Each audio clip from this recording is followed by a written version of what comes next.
with a introduction of our presenters, Jane Henderson and Rich Pirog, who are going to be providing a very brief presentation on the bibliography. And then we're also going to be having a brief Q&A with Rich and Jane that's going to be facilitated by myself and my colleague, Rachel. And then we're also going to be going ahead and opening up the conversation to everyone to be able to join in the conversation. We're going to have some poll questions that are going to be coming up periodically that we hope that you'll go ahead and fill out to help us guide and direct the conversation. And then we're going to go ahead and also have questions to help prompt additional dialogue. When we close, we're also going to provide some resources for next steps and focus on next steps in the latter part of the conversation. And just so folks know, if we will be looking, there's a way that you can actually raise your hand if you actually want to be heard in the conversation. In order to do that, you just need to go ahead and click on participants. Okay, and when you go to click on participants, you can actually click on the bottom of that dialog box that pops up there. There's on the right side, there's a little blue letter raise hand link. And when you click on that, I'm going to do it myself just to show everybody. When I click on that, you should see the hand. Everybody will see the hand go up. And Katie Wright, who's hosting the webinar, will be able to allow whoever raises their hand to have audio so we can hear you.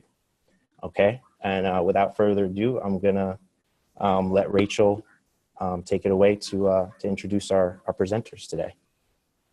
Okay, yeah, as Rashid mentioned, I am Rachel Lindvall, and I work with, for many years with the South Dakota State University Extension System. I am a field specialist in community development, and I'm out in South Central South Dakota on the beautiful Rosebud Reservation. And enough about myself. We're really delighted that we have Rich and Jane with us today. Give you a little bit of introduction about them. Rich is director at the Center for Regional Food Systems at Michigan State University, and he's responsible for strategic direction, management, achievement of the mission for the center. His recent writings and research include impact of local foods, evolution of the local food movement, structural racism present in the United States food system, and building networks to address social, health, and economic challenges in the food system. We are also joined by Jane Henderson, and Jane is a 2016 Summer Research Opportunities Program intern at Michigan State University, and she's also been an undergraduate student at the University of San Diego.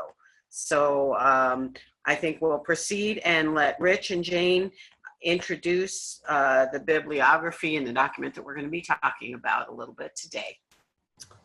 Great. Thank you, Rachel. Thank you very much. Can you hear me? If Rachel and Rashid would just nod. Okay, great. Well, Jane and I, my colleague Jane Henderson and I, are going to quickly give you an overview of the sort of the how and the why we did this bibliography. And we said from the beginning that we really wanted to use the bibliography in this webinar as a starting place for a conversation about structural racism in the food system, and I hope we're going to be able to do that. So just very briefly to give you the context, the Center for Regional Food Systems was established in 2011. It is focused on regional integrated sustainable food systems. We work in Michigan nationally and internationally on the idea of regionally integrated food systems. Our work in Michigan is focused on a document called the Michigan Good Food Charter. A number of states have food charters, Michigan's was established in 2010 with a set of 6 goals and 25 priority actions around the concept of good food for all Michiganders. And by good food, and I think a number of folks on this call understand this term, but I want to define it in this context. Good food is food that's healthy, affordable, fair, and green. And fair is F-A-I-R. It is food. When we talk about that, we mean nobody across the entire food system was exploited in the production, processing, distribution, or serving of that food. We do a lot of different things at the center around food access and farm institution and food hubs, but this webinar is about the bibliography, and so I want to bring it back to the fact that in the charter itself, we look at this work with the idea of 2 lenses, the lens of equity and sustainability. And that lens of equity is part of the story of how we started to develop the bibliography. This lens is critical for the charter, and we really felt we were not giving this lens in the first few years of the charter's evolution enough of our time and focus. And so there's been a number of activities that we've developed, but we wanted to start with our own center and our own staff. So we took time, invested dollars, did a racial equity retreat, did actually 2 separate racial equity retreats in 2014 after we did a sort of a really good session with our own staff. We surveyed ourselves, we did some reflection and found out that we felt we had made very little progress on that sort of continuum of being an anti-racist organization. So we invested time and resources. We developed a racial equity plan starting in 2015. And I have a staff of about 13 or 14 people on our staff. Every person on our staff, including myself, are required to have a racial equity, either a professional or programmatic goal in our plans of work. And I'm very pleased to say that even though that this is a requirement, our staff have embraced this. And this year, for example, our staff are averaging more than two different opportunities, and that's on average. We've really are making progress. So I chose, from my own work on the programmatic side, to do this bibliography. And the main answer I have is why, is as we did a scan to look at what was out there, there's a lot of local food system practitioners within Extension, within the nonprofit world, and other types of organizations. Certainly many of these are white practitioners.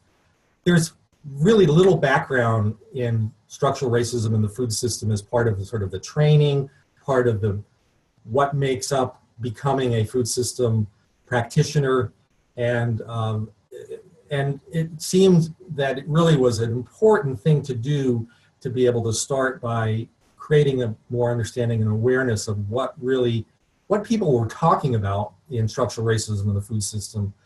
Being an academic institution, the idea of an annotated bibliography made good sense. So this became a part of my own plan of work in 2015, starting to work with students and staff, and to take this, again, move it forward rapidly.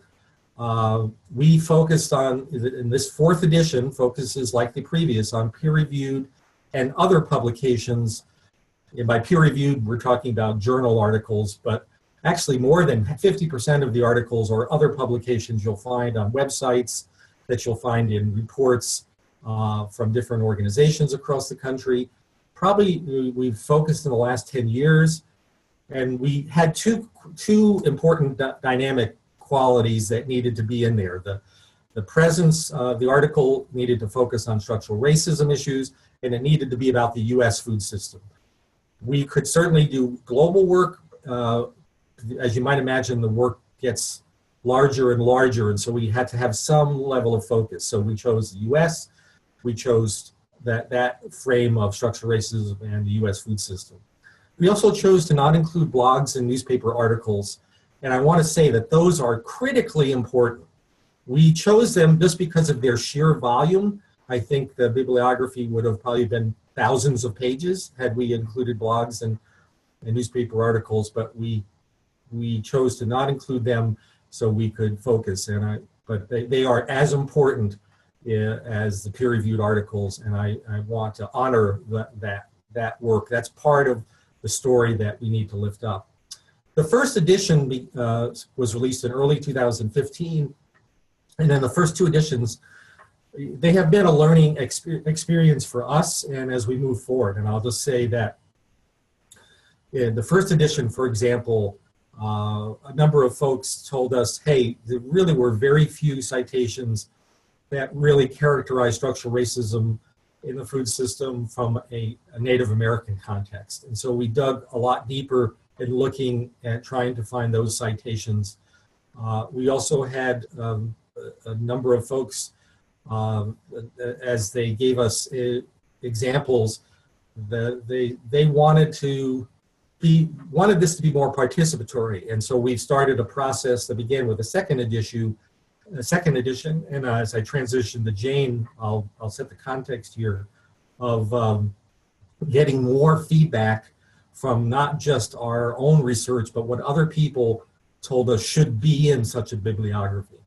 So with that, I want to hand things over to Jane. Jane worked with me this past summer and fall on this fourth edition. And Jane, I'm going to cue this up for you about how we started that request for the fourth edition. Great. Can everyone hear me? Yep. Okay, awesome. So my name is Jane Henderson, and I worked with Rich over the summer and then into the fall semester on this project. And as he mentioned, we wanted it to be more participatory this time around. And so we sent out a call in the process to have other people, academics, folks involved in food systems work to submit articles to us to make sure that, we had like a wider breadth of information that Rich and I, than what Rich and I could find. And so I did that as far as sending it out to, listservs like ComFood Jobs, critical race and food systems networks, things like that. And so we got a very large volume of people send in articles, and then we kind of vetted them for the criteria that Rich had mentioned before, that it has to have both structural racism and U.S. food system in both within the article. And so we ultimately came up with 55 new citations, of which each one has, a little annotation about the thesis or like critical information within the article. If it's a policy brief, like where the policy is enacted, things like that. We also include a DOI number, a digital object identifier number, and links so that it's much more accessible. You don't have to search for the articles kind of in like obscure academic research sites. And then just as sort of to continue the conversation, which is obviously the purpose of this webinar, as well as the goal of what the center is doing as part of its plan to make sure that race and dismantling racism is part of its good food charter and things like that, is to increase this project and include more citations every time we update it, because we found that it was really, really important to have other people's feedback and input in creating this document. So I find this useful, particularly as a student who is interested in, anti-racist work in the food system, as a good starting place for me to kind of dip my feet in. We don't have any sort of food systems or ag, anything coursework that for me at my institution. And so to kind of get a baseline of where the literature is at and what other people have researched and found about this work, I think that the annotated bibliography was particularly impactful for me as someone who was just kind of getting into it a couple of years ago. And So that kind of, from a student perspective, I found that to be particularly helpful. I have done multiple independent studies and research projects where I use this bibliography as sort of like my baseline from which to grow off of. And so that's how I think that it's particularly useful for students. Faculty can also use this resource if designing, food systems course and they want to center racism potentially, or that kind of aspect of equity in teaching a course, as well as, in work that folks like Rich and Rashid do in food systems, agricultural and health organizations, when kind of wondering how to incorporate it into their projects. This is also a very good starting point. And finally, the last point on that, the PowerPoint says that it's opening the door for civil discourse on racial equity in the food system. And that is of the critical importance because oftentimes, race as a system, and when you're looking at structural racism, if you're not naming it and you're not talking about it and it's not present at the forefront of the work, the system just keeps going. And as a racist system, the only way to dismantle it is to center it and focus on it and name it. And so as a way to sort of start that conversation, we find that this resource is really, really helpful for that. Okay, thanks, Jane. And we promised we would be brief, and we are going to live up to our promise here. That's all the slides that we have. You can see the actual link to the bibliography here on the screen, and I'm sure Katie and the webinar hosts will make sure that all participants get that link. I just want to close by echoing what Jane shared about how this work needs to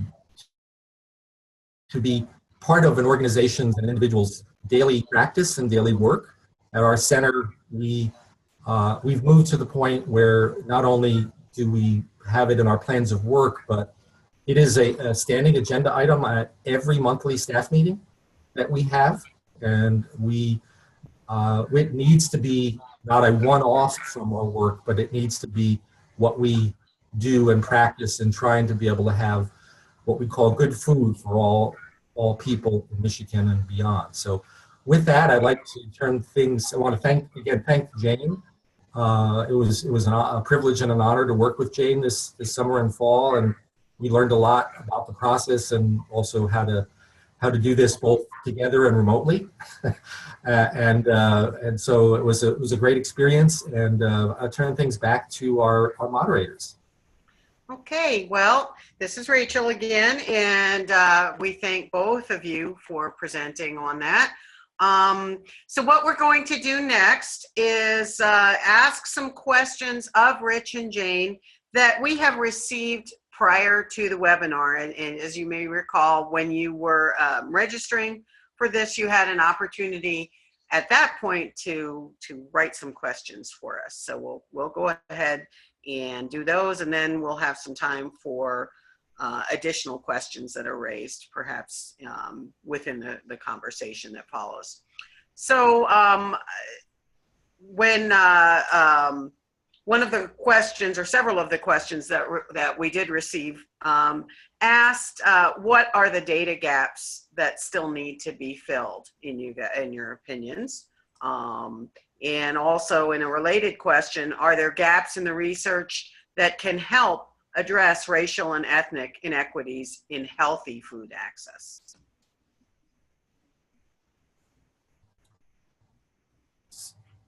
So this is Rich. Can you hear me? Yeah, I'm going to answer that question by just saying that I think particularly the question about data gaps is a great question that is part of the conversation. And what I would hope folks could do is look at the existing literature that's in the bibliography and not only tell us, but have a conversation about what's not being talked about, what is missing. And so again, I'm going to keep my response short, and I think that's a great question. And it's a question that I think is best answered by just saying, we need to, that's part of the, how we build the conversation on this topic.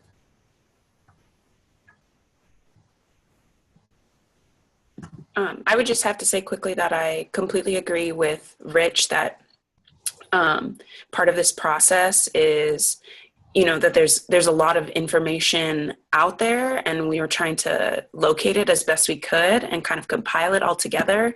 But inevitably, there are things that him and I missed, as well as just general things that aren't being researched. And so when you're looking at the bibliography, there's either the possibility that the reason that there may be a data gap is that him and I just hadn't found it, or that it actually hasn't been looked at yet. And both of those are really, really important to kind of note and then give feedback on, to make sure that we're not missing out on any sort of gaps, as it pertains to maybe particular groups or particular regions of the United States. I can say that it's heavily, there's a lot of research as far as California. I didn't notice as much regionally in terms of data gaps from southern states in particular. There was a lot more in the Midwest, but California and the West Coast definitely, I think, dominates as far as regionally.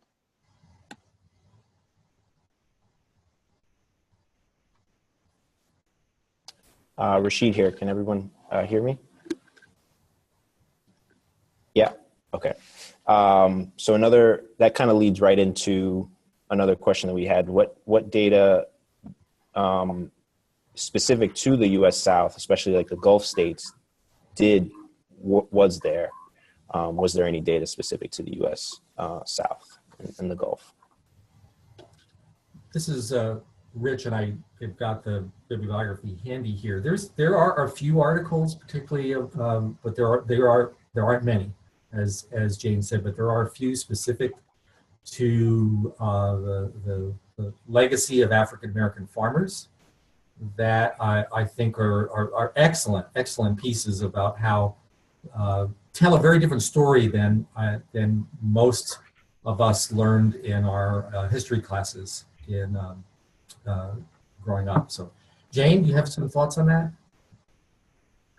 Yeah, any of the research that I've seen as it relates specifically to the Gulf South, and this isn't necessarily included in the bibliography, has maybe more of like an environmental racism sort of framework, but it hasn't been specific to food systems, which is why we may not have included it.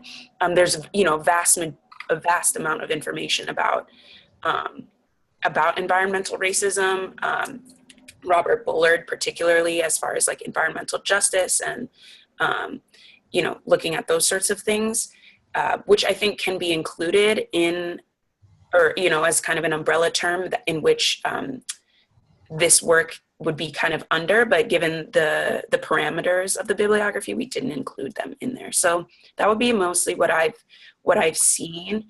I'd be really interested if anybody had any more research, particularly around effects of climate change and like Hurricane Katrina on the area, as well as potentially, particularly in the South, there's a focus on African American and Black farmers and that legacy.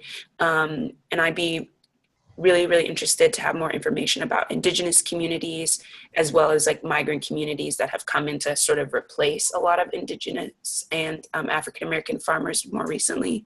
And so, but yeah, I would say that that's fairly limited right now. Hey, thank you for those thoughtful responses. And before we continue, you may or may not have noticed a poll pop up on your screen, and we will be having several of those poll questions throughout. So if you would help us out by clicking on your best answer, as we have some time with those, we will be sharing those results. So if you were wondering what that strange little screen was, we're aware.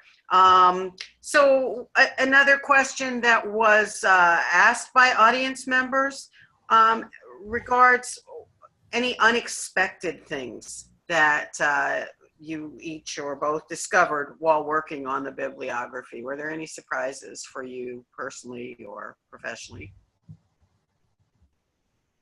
Jane, why don't you go first? Oh, okay. Yeah, when kind of thinking about this question, my initial surprise was actually the amount of responses that I received from the listservs that I had sent the call out to. In all honesty, I'm not really sure how many people actually read like everything through their emails when they get a bunch of listservs. And so particularly something like this, I hadn't anticipated the volume that I ultimately received. The other thing that I found surprising was some of the involvement with people who weren't in like academic settings. So given the parameters as, you know, like peer reviewed, you know, and potentially like gray literature as well, and the listservs that I had sent it out to happened to be more academic in nature. And so I was surprised by the amount of people who were, you know, in food systems work, and they said, oh, this is like a really great resource that I use. And I had a handful of other students too, who had done their own research, you know, like for undergraduate theses, projects and things like that, who submitted their own work. And I thought that was really exciting to see that there's an interest at the undergraduate level, particularly in this sort of, you know, kind of crux between food systems and anti-racist work. So yeah, Rich, I don't know if you had any other surprises that you found.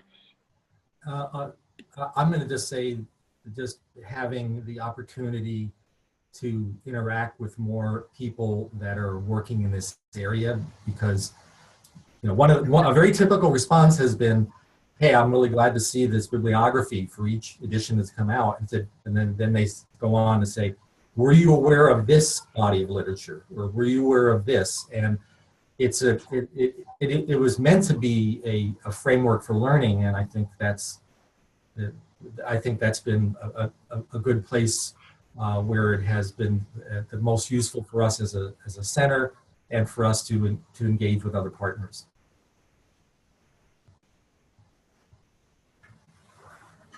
Rashid here.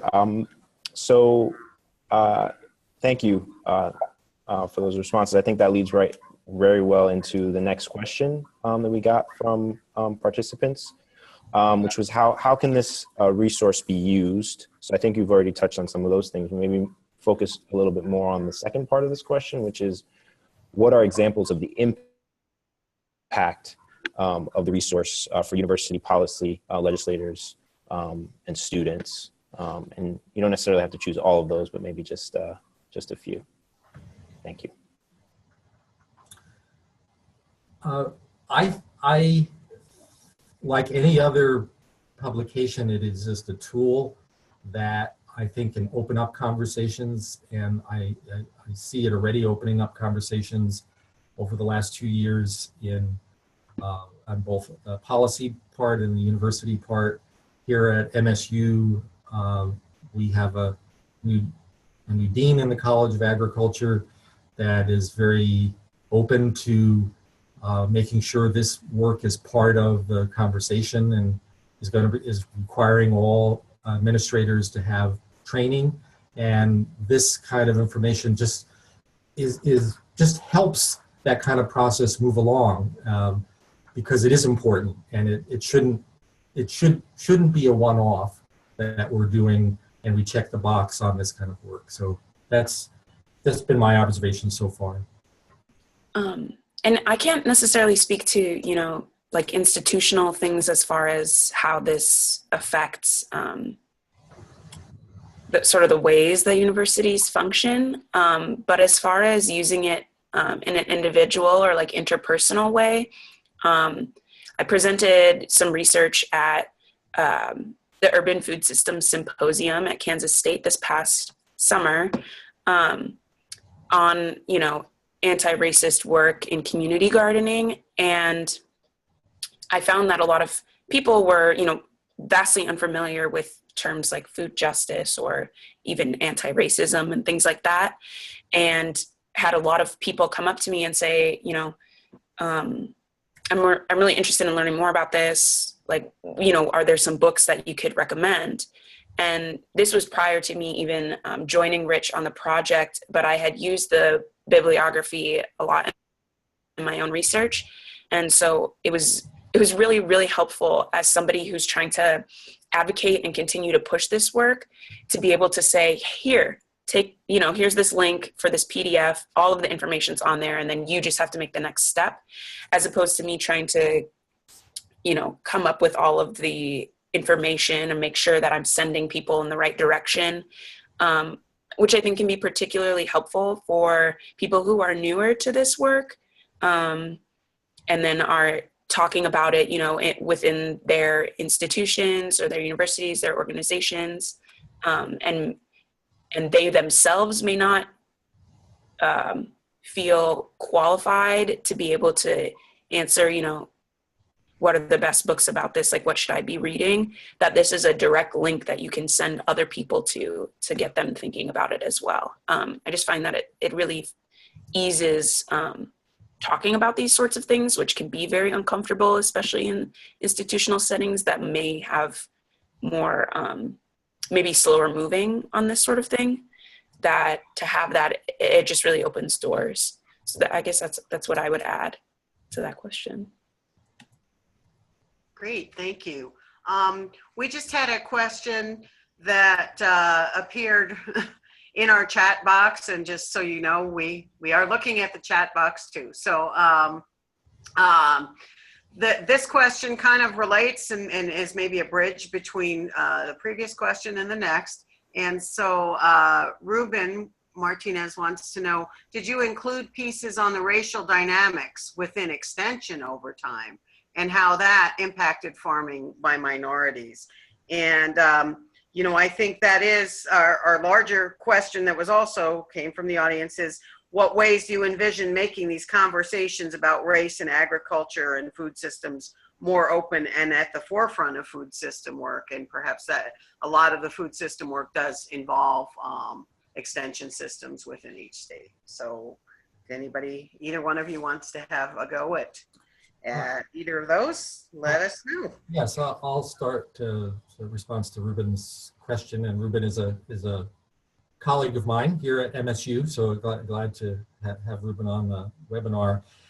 There are several citations within the bibliography that do touch directly on the question that Ruben brings up.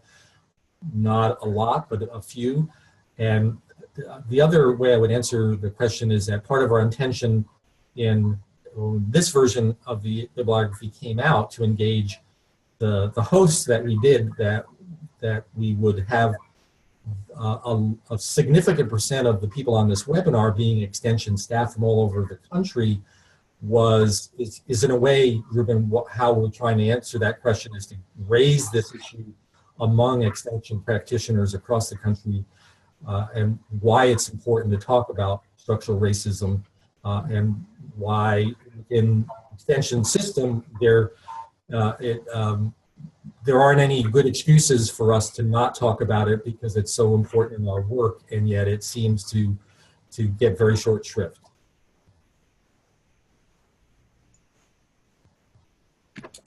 Yeah, I don't necessarily have anything else to add because of my limited involvement with extension. And I'm at a private university, and we don't have any sort of extension type program or agricultural, it's not a land grant institution or anything like that. So I just kind of defer to Rich on all of those questions. So we had another question that came in. This is from Joanna Friesner. Sorry if I mispronounced your name, Joanna. And this also relates to the question that had just come in. Our center staff members have brought in speakers for conferences and communities. They've made racial equity a priority in our Good Food Charter work, including putting resources into our Good Food Steering Committee. on this issue. What can Rich expand on, like exactly what your staff does for their re-sow activities, some of the actual activities? Rashid, that was my response to Joanna's. I typed in that response to Joanna's question. Just want to make sure the folks know that. So that is some of the things that we do. We bring in. I see. Speakers. Sorry. We put resources into our steering committee around good food charter work.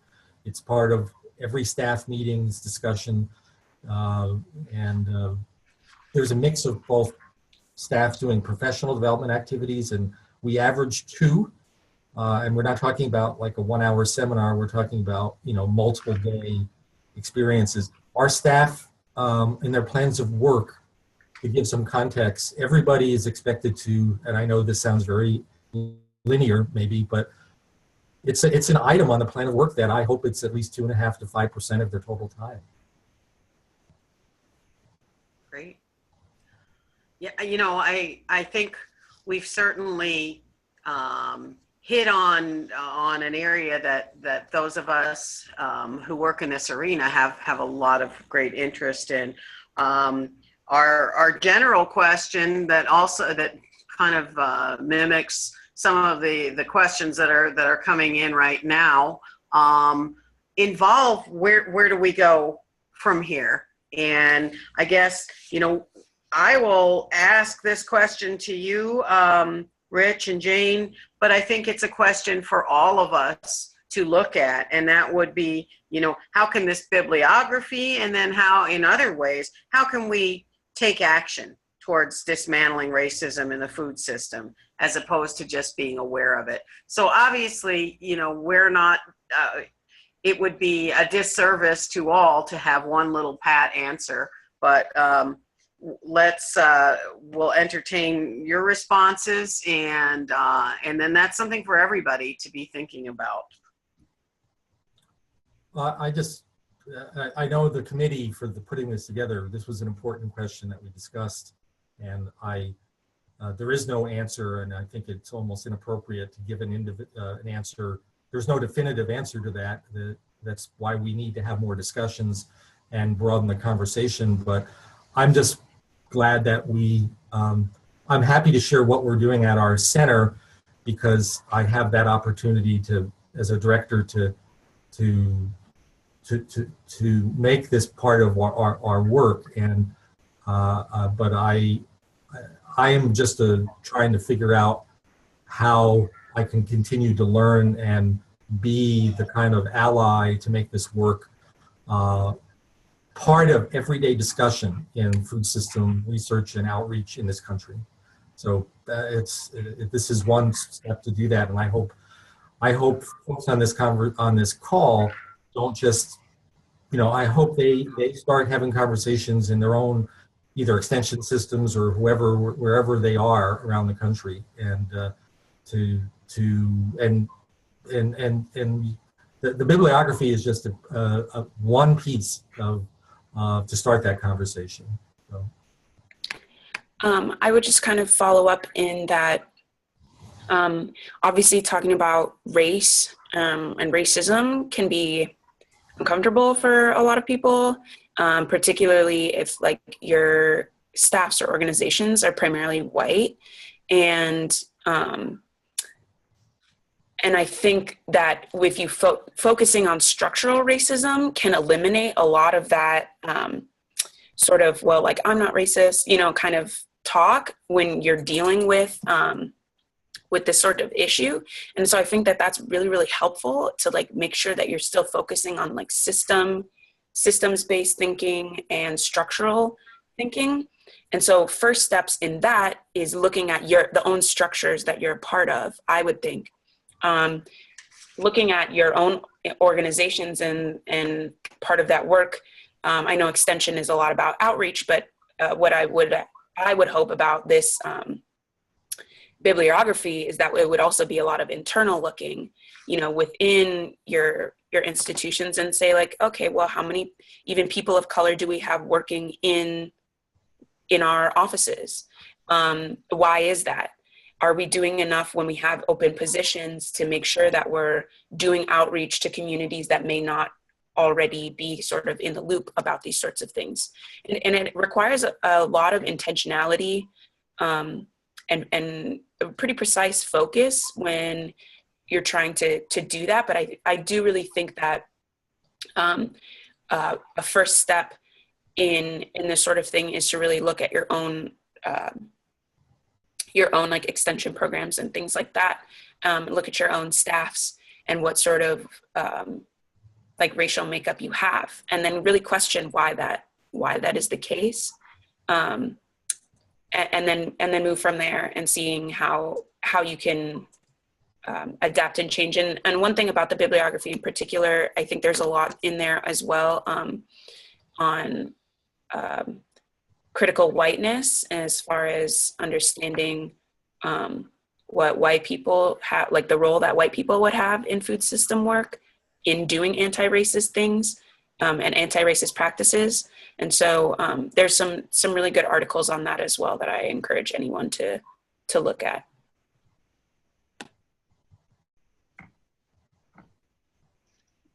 Well, great. Thank you, Jane. I think, hopefully you've seen another poll pop up, and we are going to use these polls as just sort of a jumping off point to get your input. They're an easy way for everyone to kind of weigh in a little bit. So go ahead and answer those if you will, and we will share the results. And now comes the fun part.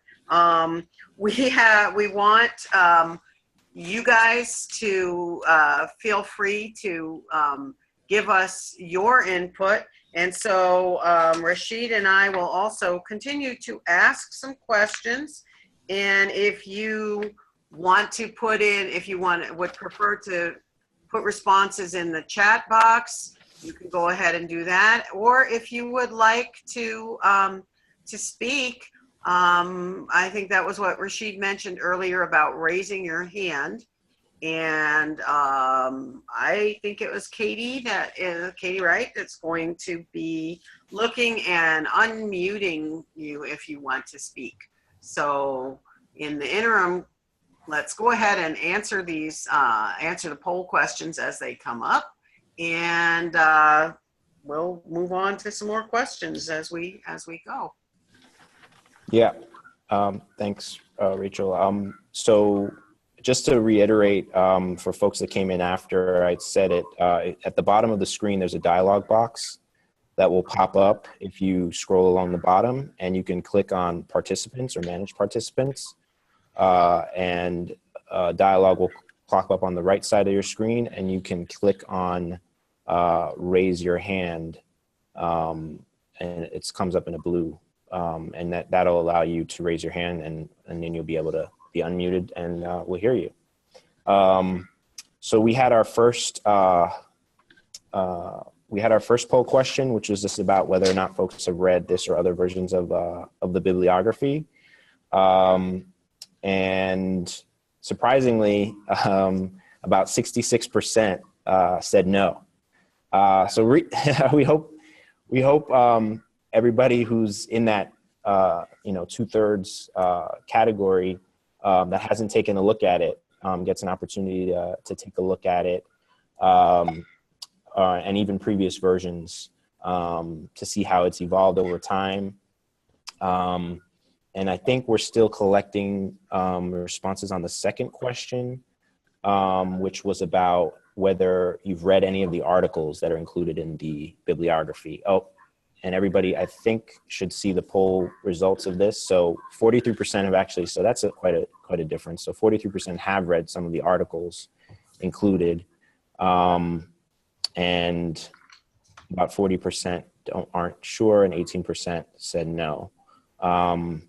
So I think, that just gives us a sense that we have a pretty wide range of perspectives as far as where people are coming from in terms of whether or not they've actually started using the bibliography or have done some of this reading. I would say, just to open up dialogue if there are any particular ways that people have already used it that people want to share, you can raise your hand, or you can also write about it. And I've seen a few people that have already written about this as well. Anybody want to raise their hand? Okay. So, and while we're waiting, you know, I would encourage you to you guys look in the chat box, because I always find they're, you know, great. Make sure you read that, because probably in the interest of time, we won't read everybody's responses in there, but make sure you kind of take a look there, because there's always some good stuff there. So I guess to, you know, stimulate our conversation a little bit while we're, you know, and we'll also have another poll pop up here pretty quick. But what in your opinion, and this is for anybody, what do you think individuals and organizations can do? Are there some action steps that you are taking, or that you'd like to see taken to kind of approach dismantling some of the racism that exists in the food system? And you know, if you have examples, we'd love to hear from you, as well as some best practices. So if you're shy, you can chat. You can write it in the chat box, and otherwise just feel free to chime in if you have some information you'd like to share too.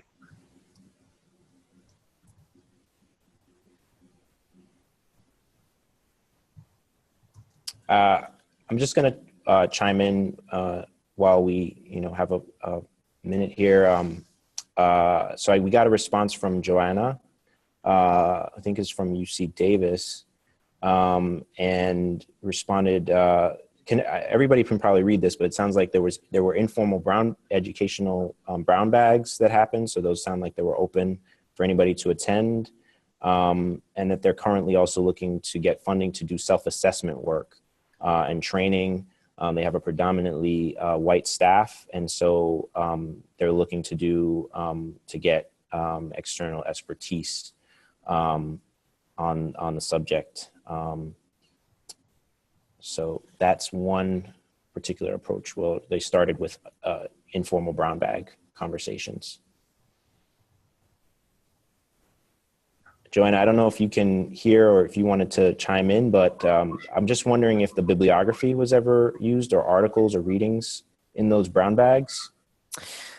Yeah, we haven't used it yet. One of the reasons why I wanted to be on the bibliography call today was to learn a little bit more about how to use it. Our brown bags so far have been watching videos or either current events or some documentaries to educate ourselves, or having conversations. So we want to do internal staff work on our own, but we feel like we need to do that first before we can do justice to taking on activities in our food systems work. We need to kind of work on ourselves first. So I'm hoping, I'm here to learn how to translate the bibliography to some of our brown bags and our other activities.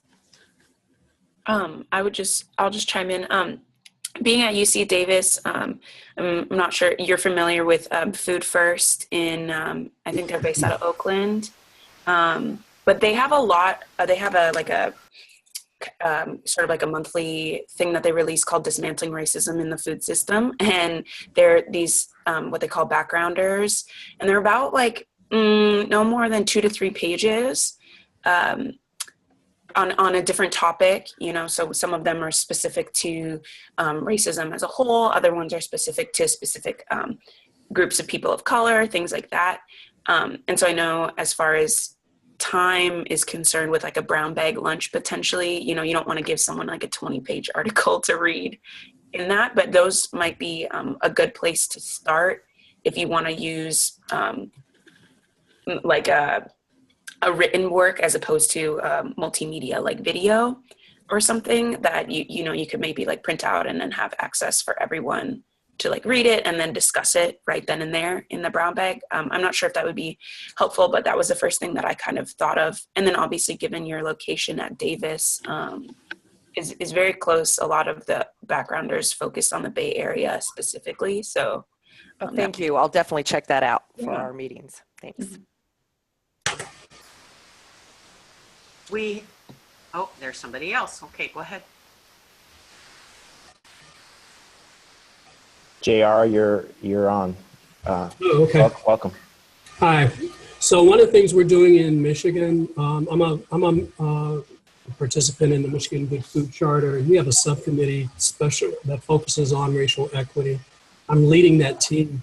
One of the things that we want to do is to educate the folks who are associated with the Michigan Good Food Charter around issues of equity, specifically racial equity. And one of the ways that we're doing it around the state, and we're just starting to launch this, is conducting a series of conversations. The low-hanging fruit are at like conferences and stuff, so that's what the first one is.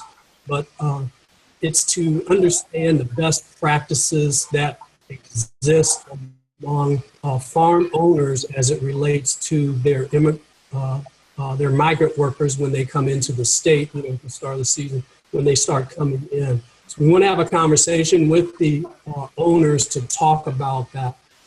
Deeper conversations will be some of the issues that the migrant workers themselves are having, and then drilling down even deeper.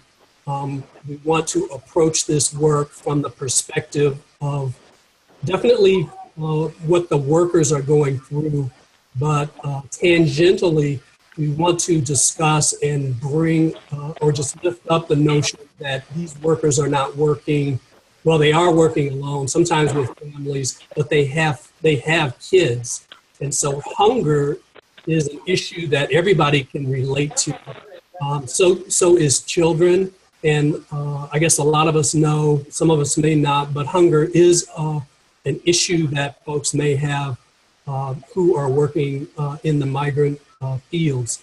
And so figuring out ways to address that is an issue. And that's another sort of hook that we're thinking about have begun to use to get the general population to understand that there are issues of equity that exist out there, and using the children and hunger as a means of garnering support.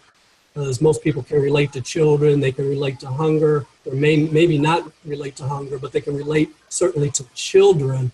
And hungry children, I think, can tug on the heartstrings of folks who may not have the empathy set up within themselves to really think about the plights that the workers in the fields have. I don't think that it's, for a lot of them, it's real.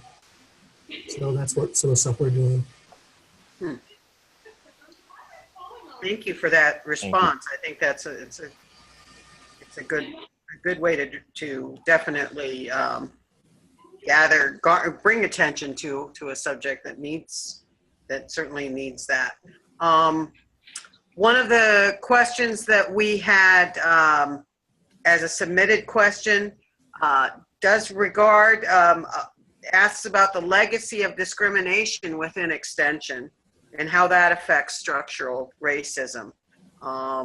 Or, you could look at it as, if you do work for Extension, you could say, how do you deal with your own institution's legacy of racism and the enduring consequences of that history? And I will add that, one thing to think about is most Extension agencies are headquartered at your state's land grant institution. And if you're not aware, think about where that land came from that funded the initial land grant. So there's a little research topic for you. But anybody within Extension or external to Extension want to respond to the legacy of discrimination within Extension itself? And how do you deal with it in your institution?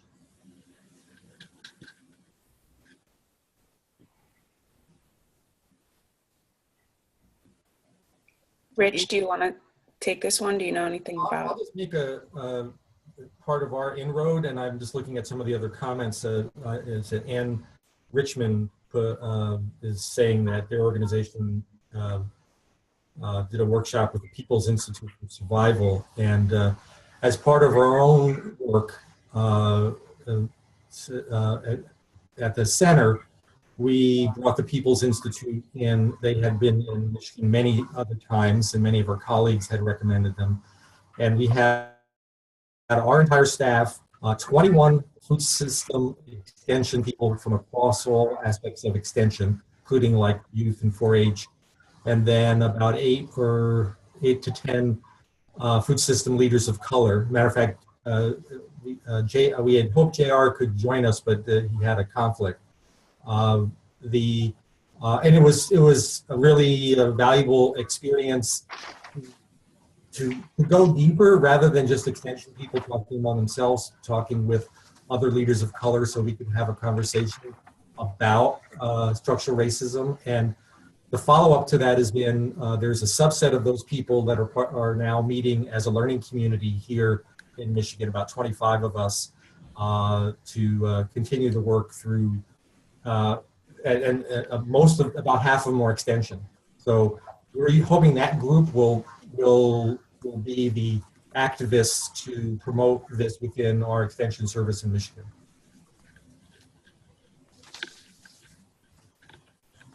Thank you, Rich. Does anybody else have something to add on that as far as addressing the legacy of discrimination within extension and how that affects structural racism, and just more specifically or broadly, I guess, how do you deal with your own institution's legacy of racism and enduring consequences of that history? Just want to open the floor for that one more time. That's a big question. And while we're waiting, or if you're considering a response, there is, I think in our slides that we will share at the end, we have some resources. And one of those resources is actually one that Rich shared with us as a tool for kind of evaluating where your organization is in terms of awareness of racism and biases within it. So definitely check that out. I thought that was really interesting. I'll share one thing from my perspective, working in New York City, where we call it a melting pot or a mosaic, a lot of different terms as far as our diversity, but not surprisingly, or maybe surprisingly to some, these conversations are often not had in many organizations and groups that are doing food systems work. And I particularly work with a population within our school system. I work with school gardens. And most recently, the school gardeners in New York City have a blog that they use to share resources and information and ideas. And a posting last year that came up about Black Lives Matter sparked a whole controversy because there was a teacher who said this is totally irrelevant propaganda that doesn't have any relation to the work that we do in school gardens. It's about growing food and teaching kids how to practical gardening skills. This has no place. And that sparked a whole conversation. And what we've done since then is we've had a series of conversations with one school gardener in particular that manages that blog to fund a training with an organization called Border Crossers, which focuses on racial equity, conversations around racism, and facilitating conversations about racism in classrooms at the K through 12 level. And so we're going to be having that training for teachers in March. And it's so exciting to open that dialogue. So that's one way that and I work within a very bureaucratic institution, very much laden with institutional racism. There have been many lawsuits within the Parks Department over hiring practices and promotional practices that are discriminatory. So that's where I'm working, and that's what I'm doing, or I'm a part of that work. Just one example in the inner city. Well, what's interesting, if you looked at our poll about how many people are actually doing something, 68% of you guys are addressing the issue and working towards that. And we have some people that, in response to the poll, talked about joining their food system, equity in the food system work with healthcare, and that's certainly, those go hand in hand. We have, and that was from John Stoddard, and Joanna Friesner talks about a special journal on labor in the food system, and Tessa Thraves talks about, we have a racial equity initiative, bringing everyone, bringing their community partners and staff together for trainings, plus monthly discussion groups, as well as making racial lens an explicit part of project development. And you know, she writes small steps, but great things start with small steps. So where you know, I think we have a great group here that's talking about it, and we have lots of ideas for seeking solutions. One of the submitted questions talked about when you work with communities of color, how can the topic of doing this be broached? And I think we've seen some great efforts, and you know, that people are writing about and talking about here.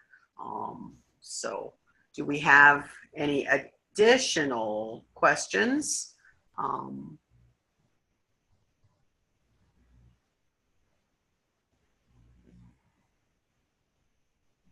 So we're trying to kind of keep up here and monitor the chat box as well. Jennifer Mendoza wants to know, are the majority of participants SHIP workers? And I am not sure if I understand what that stands for. So if somebody wants to chime in or give us some more information there, we'd be happy to address that. And we talked about, Tiffany Connects said that the Black Permaculture Network on Facebook is a gathering place for people of color to connect about their work in promoting sustainable ag and green living. And, you know, so I think that's a great thing here, as we are sharing resources. And that's an important part of the conversation. I think there was a question from Adam that he kind of posted twice. And maybe Rich, if you wanted to take a look at that as far as like funding goes, I think it's a really, really great question. The question is, I think, Jane, you're talking about the one that says, do you have any specific advice for funders? Okay. Yeah, that one. I'll just say, from the perspective of, before I came to this job at the Center for Regional Food Systems, I was a funder for 21 years. I was a grant maker, and we do re-granting for the foundations like the Kellogg Foundation and others. And so I just wanted to share first of all that I was asked, I asked for permission, and then I shared this bibliography with the Sustainable Ag and Food System Funders Network, which is over 100 different foundations doing work in food systems and sustainable ag, and I hope they share the bibliography beyond that. And Adam goes on to say, that some funders jump to making grants that allow COLA grantees to take steps like this, and others, start by looking internally, and both courses are needed, but they're hard to bite off all at once. And Adam, you're absolutely right. It's hard to sort of do both of those. It's sort of like trying to, build a plane while you're flying it. And my comment is just that we really are trying to change the nature of our organization. I'll be very transparent. Our organization is predominantly white as the demographics go, but we're putting in structures to try to change that in the long term, as opposed to what I see as a problem, at least at universities, where administrators look at the problem of structural racism as a problem they can solve just by reaching a quota of a certain number of students. And I've certainly seen, as an older white male, organizations that might have had appropriate more demographics that reflect the state, but they still have very serious issues around racism. So it's a combination of obviously changing who has the power, but also changing the culture of how this work needs to be done. And as an older white ally, I think that what we need to do is insist that the conversation be part of everything we do in the food system work, as opposed to it being something we check the box on. And if the funders want to approach us and work with us, that's great. But I'm very, very sensitive about the idea of going after money just from the standpoint is because I'm doing something. And it should be what we want to do, and it's the right thing to do. And I think that's real important as we move forward. And I think funders will recognize that if it's a real thing or if it's an act. Thanks, Rich. I think there was a question, thanks, Katie, for bringing it back to us. There was a question that came in earlier from Lexa Dundor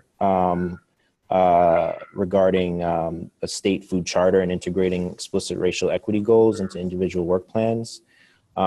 She asked if you have any other insights, either from the process of developing the bibliography or from sources cited, that emphasize facilitating institutional and organizational transformation to prioritize racial equity, and then specific trainers. I think we already mentioned the People's Institute, Right.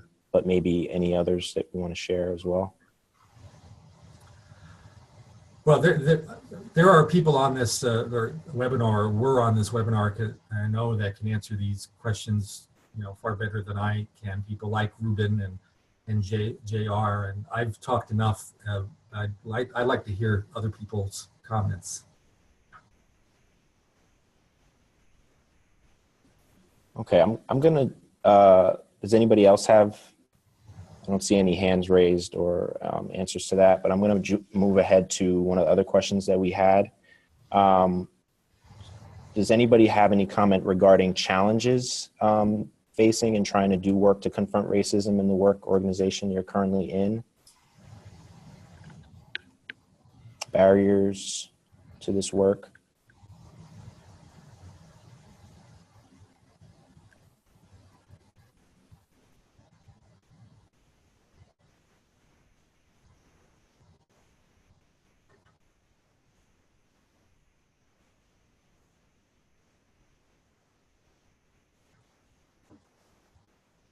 You want to check out the chat box?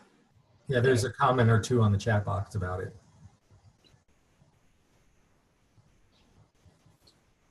Leadership not being on board from Grace. And we also had, regarding the previous question, Amy shared a panel discussion recently on National Cultivating Community Composting Forum, community engagement and building power via community composting, to address how composting can be used as a tool for social justice work and to address inequities. So when we say leadership not being on board, is that, does that mean that I'm just curious from Grace, okay, she expanded on it here, not really understanding how it ties into the greater picture, working with an organization that focuses on youth development, concerned about losing funders, right? Are the youth who you're working with, like people of color, or I'm kind of curious, like what the the demographic is, and then if so, why that might be the case that race.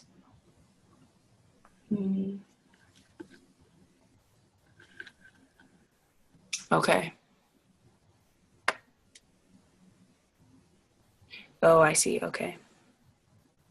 And so is the general kind of understanding around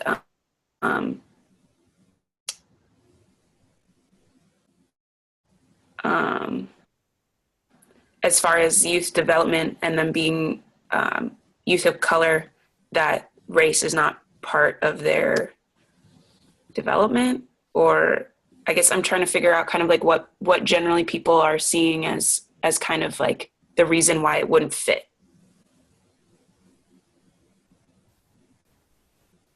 Because I think that that's actually fairly common, sort of understanding, especially from like leadership. So I'd be curious to kind of have a little bit of explanation. Well, and I think there are certainly many aspects to that. And we have a new message on that one. Yep. It threatens the structure. Yeah. Yeah. I was going to say that we need to actively push funders to themselves be incorporating this lens into their funding structure, because that's the only way that I think that can change, or at least I don't see that changing without them actually having some level of understanding of the issues. And maybe the question is also about how we go about pushing them to do that, or providing the proper context so that they can understand why it's important. Yeah, and related to why it's important, I wonder if it's ever been framed in a way that obviously it's like structure and like a system, and that is a threat to that. But as far as being sort of like strategic in promoting whatever the mission and goals are for your organization as far as youth development is concerned, and that there's like vast research on like empowerment, especially for youth of color, as it relates to being able to identify certain things about like racism and anti-racist thing, like work as far as like ethnic studies, sort of education and that sort of thing.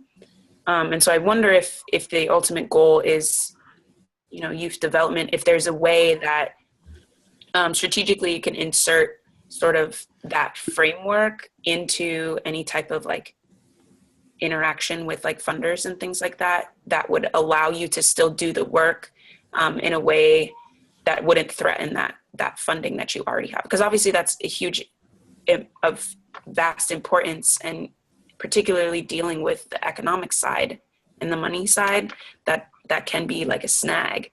But I don't think that it's impossible, given like that there are very, I'm sure like ways to input that into your work without maybe explicitly naming it, even though that's the ultimate goal. So I'm curious if your organization has tried to do that in the past, or if the students themselves or the youth that you're working with have sort of requested that be a part of it.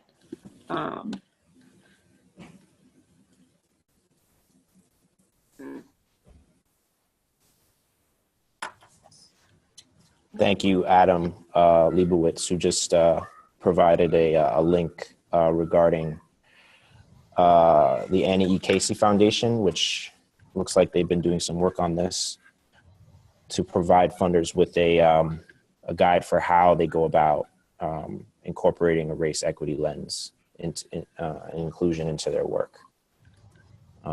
I'm definitely going to be checking this out myself. Thank you. And we have another poll question up regarding action steps. If folks can see that, please join in on that one. Very important. We got a lot of questions about action steps from you all, so we want to make sure see how we're doing in terms of hopefully promoting that or helping that along as well through this webinar. And maybe that we can also just jump right into another one of the questions as we're getting closer to the end of our time. We had a question regarding what the ethical ways that settler populations can elevate the projects and research desires of indigenous communities. So what are the ethical ways that settler populations can elevate the projects and research desires of indigenous communities? And I'm looking at the indigenous communities, defining it loosely in terms of also in the not just in terms of Native American communities within the context of the United States, but also in terms of indigenous communities to a particular area for, let's say for in the inner city, 2 or 3 generations and having settler peoples coming in and gentrification. That would also be a part of that as well. What are ethical ways that can elevate the projects and research desires of indigenous communities? Anyone? I think that actually Lisa brings up she had an interesting comment in terms of working with extension. Mm-hmm. And it's almost, part of she's bringing up a problem that does exist in that, she mentioned that they had a meeting with farmers, an extension meeting with farmers who seem to be having some pushback on the idea that perhaps their extension in their state was dealing with other issues besides directly serving the interests of farmers, because for some people in extension, some people that's what they associate with extension. So it's kind of a paradigm shift that needs to take place, and as Lisa mentioned, she felt that her administration for extension was on board, but perhaps their constituents weren't. And it certainly, that's another part of that, and it's almost the reverse of the question. Instead of searching for the ethical way, we're kind of pushing back against it. So definitely more information needed or more discussion. So we are coming to kind of to the end of our time here, and we want to be respectful of that. Again, sharing the poll question, lots of you, the vast majority at 76%, say yes, they do plan to take any action steps. And we have the remaining 24% said maybe they will. So, good stuff. I believe that that we'll be sharing. You know what, Rashid, I'm going to let you do this because I'm getting a lot of feedback on my end, and I don't know. I got you, Rachel. So just continuing where Rachel left off. We've identified a few resources, including many tools and organizations, in addition to readings, in addition to the readings from the bibliography.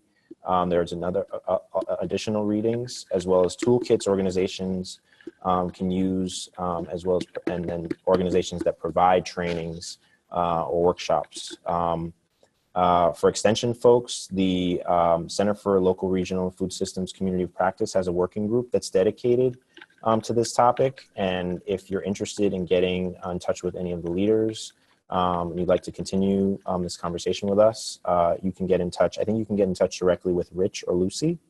Is that correct?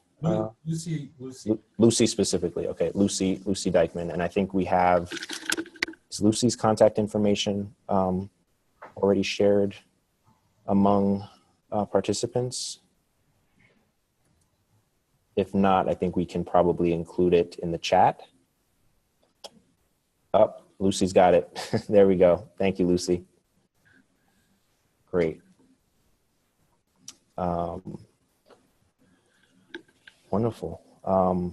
So we didn't get to every question, and there's so much to this that we don't want to, there've been a lot of points to this, but we want to make sure that nobody thinks there's no silver bullet solution. The whole goal of this is to open up the dialogue and find out how people are addressing structural racism in their work, and this hopefully created an opening. The struggle continues, the work continues, and we hope to be able to continue to collaborate with one another on this work. We can't do any of it alone, and I hope that I hope to be a part of that myself, and I know that the rest of the team are also looking to do the same. I want to thank everybody who was involved in putting together the webinar, and also just say, the struggle continues. Is there anything else anybody else wants to add before we close?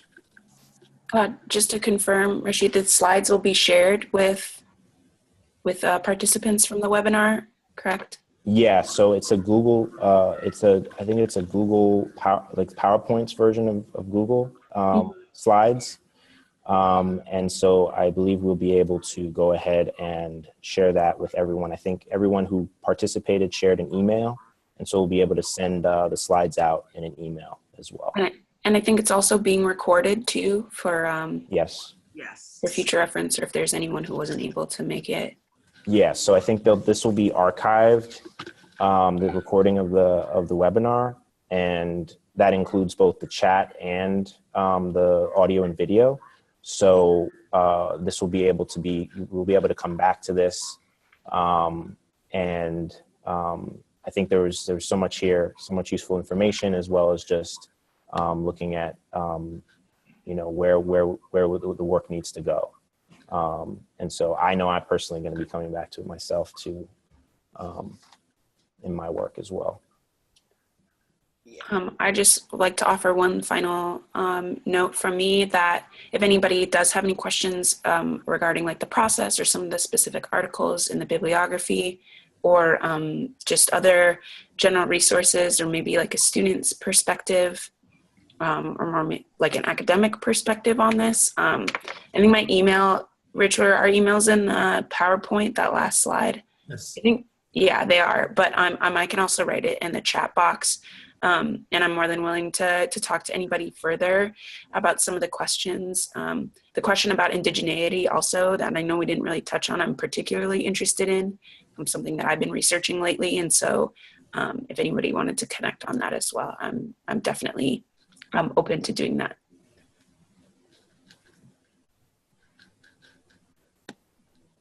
I would just add, to finish up, that this was kind of our first project for our subset of the community of practice that we belong to, and we look for us to do some more webinars and whatever people are interested in, because we're glad that you all were a part of it, and I can't wait to sort of look over the chat afterwards and read it at my leisure and absorb some of the information that was shared there. So thank you all for being a participant, and we're open to your suggestions of what other conversations you'd like to have around this.